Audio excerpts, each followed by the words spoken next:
ജയറാമൊക്കെ ഏത് കാലഘട്ടങ്ങളിലാണ് ജീവിക്കുന്നത്? കുടുംബ പാരമ്പര്യമാണോ ഇപ്പോഴും പറയുന്നത്? കഴിഞ്ഞ ദിവസം നമ്മുടെ ആക്ടർ ജയറാമിന്റെ മകന്റെ കല്യാണമായിരുന്നു. പുള്ളിക്കാരൻ മരുമകളുമായി ബന്ധപ്പെട്ട് അവരുടെ ഫാമിലിയുമായി ബന്ധപ്പെട്ട് ഒരു സ്റ്റേറ്റ്മെന്റ് വന്നു. പെട്ടെന്ന് കുറെ മലയാളികൾ വന്നിട്ട് ജയറാമൊക്കെ ഏത് കാലഘട്ടങ്ങളിലാണ് ജീവിക്കുന്നത് എന്നൊക്കെ ചോദിച്ചുകൊണ്ട് കമന്റ് ഇടുന്നുണ്ട്. പിന്നെ കുറെ ആൾക്കാർ സ്വാഭാവികമായിട്ടും മലയാളികൾ ഇടുന്ന മറ്റേ കമന്റ് ഇട്ടിട്ടുണ്ട്, ഇതൊക്കെ പെട്ടെന്ന് ഇപ്പോൾ ഡിവേഴ്സായി പോകും എന്നുള്ള രീതിയിലൊക്കെ ഡയലോഗ് അടിക്കുന്നുണ്ട്. അതൊക്കെ പോട്ടെ. ഞാൻ ഈ പറയാൻ പോകുന്ന കാര്യങ്ങൾ ചിലപ്പോൾ നിങ്ങൾ കേൾക്കുമ്പോൾ ഞാനൊരു സവർണ ഫാസിസ്റ്റ് മനോഭാവിയാണെന്നൊക്കെ നിങ്ങൾക്ക് തോന്നുമായിരിക്കും. ഒരു കുഴപ്പമില്ല, തോന്നിക്കോട്ടെ. എന്നെ സംബന്ധിച്ച് ജീവിതത്തിൽ ഏറ്റവും സന്തോഷകരമായ ദിനമാണ്. കാളിദാസന്റെ വിവാഹം എന്നത് ഞങ്ങളെ സംബന്ധിച്ചോളം ഒരു സ്വപ്നമാണ്. അത് പൂർത്തിയാകുന്ന ഒരു ദിവസമാണെന്നും കലിംഗയാർ ഫാമിലിയെ കുറിച്ച് ഒരുപാട് കേട്ടിട്ടുണ്ട്. ആ ജമീൻ കുടുംബത്തിൽ നിന്നും എൻ്റെ വീട്ടിലേക്ക് മരുമകളായി തരിണി വന്നത് ദൈവത്തിന്റെ പുണ്യമാണ്. അതിന് ദൈവത്തിന് നന്ദി പറയുന്നു. എല്ലാവരും പ്രകോപിപ്പിച്ചത് പെൺകുട്ടിയുടെ കുടുംബവുമായി ബന്ധപ്പെട്ട ഒരു സ്റ്റേറ്റ്മെന്റ് ആണ്. ജമീൻ എന്ന് പറയുന്ന ഒരു കുടുംബത്തിൽ നിന്നാണ് വന്നത് എന്നുള്ള രീതിയിലാണ് പറയുന്നത്. അപ്പോൾ കുറെ ആൾക്കാർ വന്നിട്ട് ജയറാമൊക്കെ ഏത് കാലഘട്ടങ്ങളിലാണ് ജീവിക്കുന്നത്? കുടുംബ പാരമ്പര്യമാണോ ഇപ്പോഴും പറയുന്നത്? അല്ലെങ്കിൽ ഏത് നൂറ്റാണ്ടിലാണ് നടൻ ജയറാം ജീവിക്കുന്നത് ഒക്കെ പറയുന്നുണ്ട്. ചില ആൾക്കാരൊക്കെ അതൊക്കെ കടന്ന് ചില ഡയലോഗൊക്കെ അടിക്കുന്നുണ്ട്. ഞാൻ ഇവിടെ ഒന്നും ആഡ് ചെയ്യുന്നില്ല. ഇനി എനിക്ക് ചോദിക്കാനുള്ളത്, ഇങ്ങനെ ഡയലോഗ് അടിക്കുന്ന ആൾക്കാരുണ്ടോ? നിങ്ങൾക്കൊരു മകനും മകളും ഉണ്ടെന്ന് വിചാരിക്കാം അല്ലേ? നിങ്ങൾ റോഡ് സൈഡിൽ ഇരിക്കുന്ന ഒരു പിച്ചക്കാരനെ കൊണ്ട് കെട്ടിച്ചുവിടുമോ? ഇല്ലല്ലോ. ചുമ്മാ ഡയലോഗ് അടിയല്ലേ ഇതൊക്കെ, വെറുതെ അട്ടിയല്ലേ. നല്ല ജോലിയില്ലാത്ത ഫാമിലി ബാക്ക്ഗ്രൗണ്ട് നോക്കാതെ വെറുതെ മോളെ കെട്ടിച്ചുവിടുമോ? ഇല്ലല്ലോ. ഈ കമന്റ് ബോക്സ് ചോദിച്ചിരിക്കുന്നത് എന്ന് വെച്ചാൽ ഇതൊക്കെ എത്ര നാളത്തേക്ക് കല്യാണം എന്നൊക്കെ പറയുന്നുണ്ട്. അത് പിന്നെ സ്വാഭാവികമായിട്ടും മലയാളികളുടെ മറ്റേ സ്വഭാവമാണ്. അതിന് മരുന്നില്ലാത്ത അസുഖമാണ്. കാരണം ഈ അത്യാവശ്യം കാശും ഫെയിമും ഒക്കെ ഉള്ള ആൾക്കാരെ കാണാൻ നേരത്തുണ്ടാകുന്ന ഒരു ചൊറിച്ചിലുണ്ട്. ആ ചൊറിച്ചിലൊന്നും നമ്മൾ മറുപടി പറയാൻ ഉദ്ദേശിക്കുന്നില്ല. ഇനി കുടുംബത്തെ പറ്റിയാണ് എല്ലാവരും പറയുന്നത്. ഭയങ്കര ഇത് കേരളമാണ്, ഇത് കേരളത്തിൽ ഇപ്പോഴും കുടുംബ പാരമ്പര്യമൊക്കെ നിങ്ങൾ പറയാമോ എന്നൊക്കെ ചോദിക്കുന്നുണ്ട്.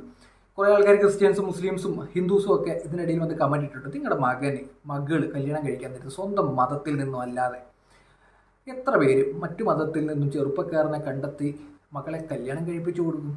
ആദ്യത്തെ ചോദ്യം അവിടെ നിൽക്കട്ടെ. 2, സ്വന്തം ജാതി എന്ന് പറയാൻ നേരത്തെ ഹിന്ദുവിൽ മാത്രമല്ല ജാതി കേട്ടോ. മുസ്ലിം ജാതിയുണ്ട്, സമസ്ത, അല്ലെന്നുണ്ടെങ്കിൽ സുന്നിയോ, അങ്ങനെയൊക്കെ കുറേ സംഭവങ്ങൾ പലതും ഉണ്ട്. അതുപോലെ ക്രിസ്ത്യൻസ് നോക്കിക്കഴിഞ്ഞാൽ തൊട്ട് ഇസഡ് വരെ പല സഭകളുണ്ട്. ഇതൊന്നും പോരാത്ത ബന്ധകോസ് സഭകളൊക്കെ ഉണ്ട്. അങ്ങനെ പല തരത്തിലുള്ള പ്രശ്നങ്ങളൊക്കെ ഉണ്ട്. എത്ര പേര്?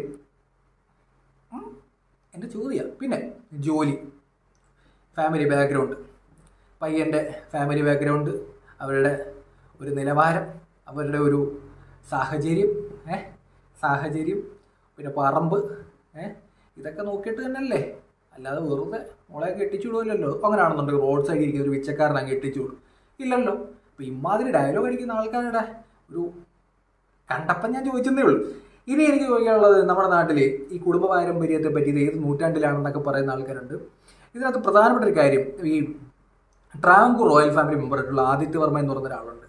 പുള്ളിക്കാരൻ്റെ ഫോട്ടോ എവിടെ കണ്ടാലും കുറേ ആൾക്കാർക്ക് കുരുപൊട്ടലാണ്. കുറേ ആൾക്കാർ വന്നിട്ട് ഇവൻ ആരടാ എന്നൊക്കെ ചോദിക്കുന്നതൊക്കെ. പുള്ളിക്കാരൻ എവിടെയെങ്കിലും ഒരു പരിപാടി പോയി കഴിഞ്ഞാൽ ഈ രാജഭരണമൊക്കെ പോയടേ, നീ ജീവിക്കുന്ന ജനാധിപത്യത്തിലാണ്, നിന്നെയൊക്കെ ആരാണ് ഇവിടെ വന്നത്, നീ ഏതാ രായാവേ എന്നൊക്കെ ചോദിക്കുന്ന ആൾക്കാരെ ഞാൻ പലപ്പോഴും ശ്രദ്ധിച്ചിട്ടുണ്ട്. ഇവിടെ റിവേഴ്സ് കാസ്റ്റ് സിസ്റ്റം ഉണ്ട് എന്നീ വിശ്വസിക്കുന്ന ഒരാളാണ്. പണ്ടൊക്കെ വലിയ ബുദ്ധിമുട്ടൊക്കെ അനുഭവിച്ച കുറേ ആൾക്കാരുണ്ട്. ഇവർക്ക് ഇപ്പോഴും ചിലതൊക്കെ കാണാൻ നേരത്ത് ഉള്ളിലൊരു അപകർഷതാബോധം ഉള്ളതായിട്ട് എനിക്ക് ഫീൽ ചെയ്തിട്ടുണ്ട്. അങ്ങനെ ഫീൽ ചെയ്തിട്ടുണ്ട് എനിക്ക്. അതുകൊണ്ട് തന്നെ പലർക്കും ചില ആൾക്കാർ വെറുതെ നിന്നാൽ പോലും തെറി വിളിക്കുന്നൊരവസ്ഥ. ഇപ്പം ആദിത്യ വർമ്മ എന്ന് പറഞ്ഞ വ്യക്തി, പുള്ളിക്കാരൻ ഒരു പരിപാടിയിൽ ഒരാൾ ക്ഷണിക്കുന്നു. ഒരു റോയൽ ഫാമിലി മെമ്പർ എന്നുള്ള രീതിയിലാണ് ക്ഷണിക്കുന്നത്. പുള്ളിക്കാരനെ പരിപാടിക്ക് പോകുന്നു. നമ്മളെ ബുദ്ധിമുട്ടിക്കുന്ന രീതിയിൽ സ്റ്റേറ്റ്മെൻറ്റ് പറഞ്ഞാൽ നമുക്ക് വിമർശിക്കാം. അല്ലെന്നുണ്ടെങ്കിൽ മറ്റൊരു അവസരം കവർ നിർത്തി കഴിഞ്ഞാൽ നമുക്ക് വിമർശിക്കാം. ഒരു സർക്കാർ ജോലിയിലേക്ക് റോയൽ ഫാമിലി മെമ്പർ എന്നുള്ള രീതിയിൽ അവസരം കവർ നിർത്താൻ നമുക്ക് വിമർശിക്കാം. ബാക്കിയുള്ള ആളുകളുടെ ജീവിതത്തിലേക്ക് കടന്നു കയറി ഉപദ്രവിക്കുകയാണെങ്കിൽ നമുക്ക് വിമർശിക്കാം. ഇതൊന്നും ചെയ്യാത്ത ഒരാളെ പുള്ളി റോയൽ ഫാമിലി മെമ്പർ ആണെന്നൊക്കെ പറഞ്ഞുകൊണ്ട് മറ്റേ സ്പിരിറ്റ് വെച്ചുകൊണ്ട് വിമർശിക്കുന്ന കുറേ ആൾക്കാരുണ്ട്. ഇപ്പം നിങ്ങൾ എന്ത് തന്നെ പേരിട്ട് വിളിച്ചാലും കുഴപ്പമില്ല, അത്തരത്തിലുള്ള സ്പിരിറ്റുള്ള ആൾക്കാരുണ്ട്. ഈ കാലഘട്ടങ്ങളിൽ അങ്ങനെ സ്പിരിറ്റിൽ സംസാരിക്കുന്ന പുള്ളിക്കാരൻ എവിടെയെങ്കിലും കണ്ടു വെച്ചിട്ട് രണ്ടെണ്ണം അങ്ങ് പറഞ്ഞേക്കണം എന്നുള്ള രീതിയിൽ എന്തായാലും ഉള്ളിൽ കിടക്കുന്ന മറ്റേ ആവാർഷത പോകൂ എന്നൊക്കെ ചിന്തിക്കുന്ന കുറേ ആൾക്കാരുണ്ടെന്ന് എനിക്ക് ഫീൽ ചെയ്തിട്ടുണ്ട്. അല്ലെങ്കിൽ വെറുതെ നിൽക്കുന്ന ആദിത്യ വർമ്മ എന്ന് പറയുന്ന ഒരാളെയൊക്കെ പോയി വിമർശിക്കേണ്ട കാര്യമുണ്ട്. പുള്ളിക്കാരൻ ഒരു ചിത്രം കണ്ടു കഴിഞ്ഞാൽ ചില ആൾക്കാർക്ക് കുരുപൊട്ടില്ല. പുള്ളിക്കാരൻ ഒരു വീഡിയോ കണ്ടു കഴിഞ്ഞാൽ കുറേ ആൾക്കാർ കുരുപൊട്ടില്ല. എന്തിനങ്ങനെ കുരുപൊട്ടുന്നത്? നമ്മൾ ജീവിക്കുന്ന ജനാധിപത്യ നാട്ടിലാണ്. നമ്മുടെ നാട്ടിലെ കേരളത്തിൻ്റെ CM ആണ് മിസ്റ്റർ പിണറായി വിജയൻ. പുള്ളിക്കാരൻ പോകാൻ നേരത്ത് പഞ്ചപുച്ചോടങ്ങി റോഡിൽ കുരിഞ്ഞു നിൽക്കുന്ന ആൾക്കാരാണ് മലയാളികളെന്ന് പറയുന്നത്. എന്ത് വോട്ട് ചെയ്ത് അധികാരത്തിൽ കൊണ്ടുവന്നതാണ്. നമ്മുടെ നാട്ടിലെ മുഖ്യമന്ത്രിയെ കാരണഭൂതൻ എന്ന് പറഞ്ഞ തിരുവാതിര കളിക്കുന്ന ടീമുള്ള നാട്ടിലാണ് നമ്മൾ ജീവിക്കുന്നത്. അപ്പോഴാണ് ആദിത്യ വർമ്മ എന്ന് പറയുന്ന ഈ ട്രാവൻകൂറിലെ റോയൽ ഫാമിലി മെമ്പറിനെ നമ്മൾ എടാ ഇത് ജനാധിപത്യമാണെന്നൊക്കെ പഠിപ്പിക്കും. ഏത് മുഖ്യമന്ത്രിയുടെ മുമ്പിൽ പോയിട്ട് തിരുവാതിര കളിക്കണം, കാരണം പോലും ആൽബം ഇറങ്ങാണ്, ഇന്ദ്രനാണ് ചന്ദ്രനാണ് പരുന്താണെന്നൊക്കെ പറഞ്ഞുകൊണ്ട്, കഴുകനാണെന്നൊക്കെ പറഞ്ഞുകൊണ്ട്. ആരെ? കേരളത്തിൻ്റെ ഒരു CM-നെ, പുള്ളിക്കാരനെ 5 വർഷത്തേക്ക് ആ ജോലി ഏൽപ്പിച്ചിരിക്കുകയാണ് മലയാളിയെ. പുള്ളിക്കാരന് ഇരട്ടച്ചങ്കൻ എന്നൊക്കെ കൊടുത്തിട്ട് എന്തൊക്കെ പേരാ കൊടുക്കുന്നത്.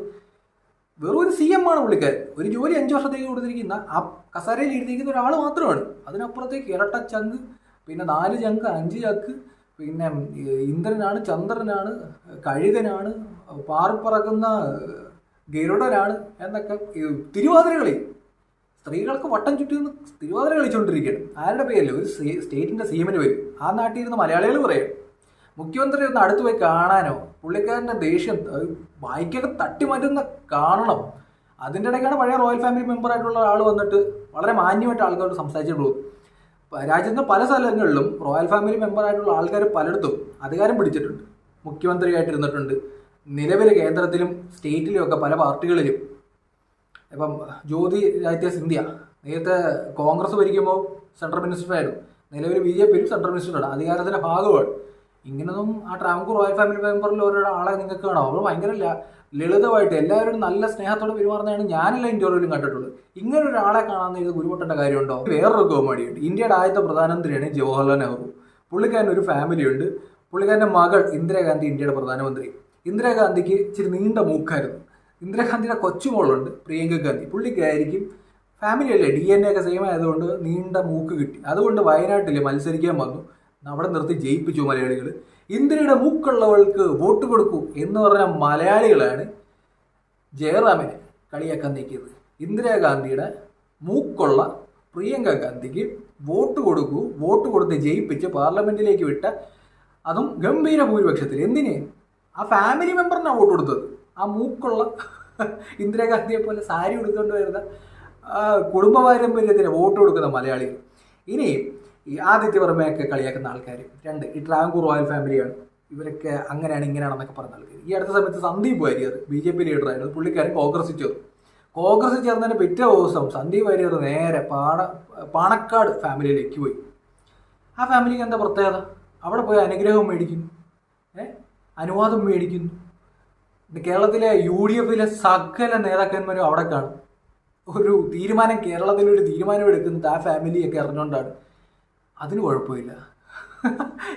ഇങ്ങനെയൊക്കെയാണ് നമ്മുടെ നാട്ടിൽ മലയാളികൾ ഒരു പ്രത്യേക കലാപരിപാടിയായിട്ട് എനിക്ക് ഫീൽ ചെയ്തിട്ടുണ്ട്.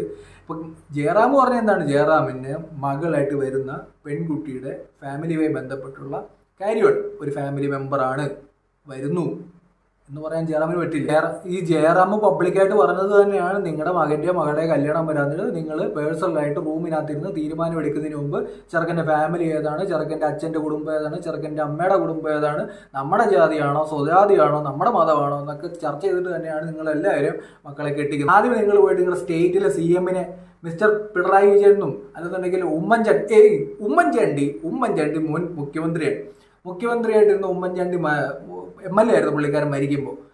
ആരവിടെ നിന്ന് മത്സരിച്ചത്? എന്താ പുതുപ്പള്ളിയിൽ വേറെ കോൺഗ്രസ്സുകാരൊന്നും ഇല്ല, സ്വന്തം മോനെ നിർത്തിയല്ലേ ജയിപ്പിച്ചത്. അമ്മാതിരി നാട്ടിലിരുന്നിട്ടാണ് ഇവിടെ കുറേ ആൾക്കാർ ജയറാമിനെ കളിയാക്കുന്നത്.